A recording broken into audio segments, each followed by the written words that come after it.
Hello दोस्तों, आज मैं आपको सुनाने जा रही हूँ जादुई मछली और सास बहू के रिश्ते की कहानी।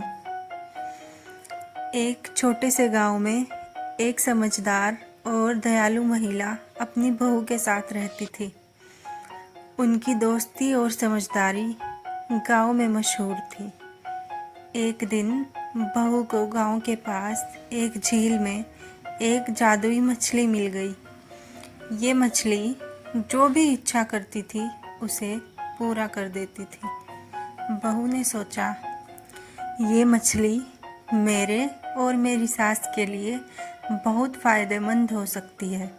मैं इसका उपयोग हम दोनों की खुशी के लिए करूँगी। उसने मछली से कहा, मेरी सास बहुत ही प्यारी है, लेकिन कभी-कभी छोटी छोटी बातों पर झगड़ती है। क्या तुम ऐसा कर सकती हो कि वो हमेशा खुश रहे और हमारा रिश्ता मजबूत हो?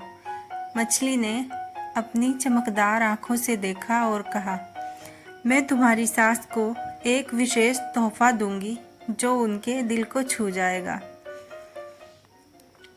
बहू ने मछली को धन्यवाद कहा और अपने घर लौट आई। अगले दिन बहू ने घर को बेहद सुंदर तरीके से सजाया। उसने रंग बिरंगे फूल, दीपक और बहुत सारे सुंदर सजावट के सामान से घर को सजाया।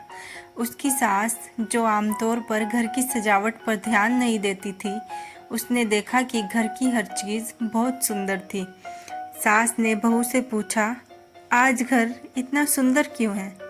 बहू ने मुस्कुराते हुए जवाब दिया, ये सब आपके लिए है। मैंने चाहा कि आप आज ख़ास महसूस करें। कुछ ही समय बाद मछली ने एक सुंदर जादुई संदूक की शक्ल में अपने तोहफे को भेजा। सास ने संदूक खोला और देखा कि उसमें एक सुंदर किताब थी, जिसमें उनकी बहू के साथ बिताए हर खास की तस्वीरें थी। सास ने आंसू भरी आंखों से बहू को देखा और कहा, मैंने कभी नहीं सोचा था कि मेरी बहू इतनी समझदार है। ये तोहफा मेरे दिल को छू गया। उस दिन के बाद से सास और बहू का रिश्ता और भी मजबूत हो गया। वे एक दूसरे की भावनाओं को अधिक समझने लगी और छोटी छोटी बातों पर झगड़ना बंद कर दिया। मछली ने आखिरी एक बार कहा, खुशी का सबसे बड़ा जादू प्यार, समझ और सहयोग में है। Thanks for watching. Please subscribe the channel for new videos.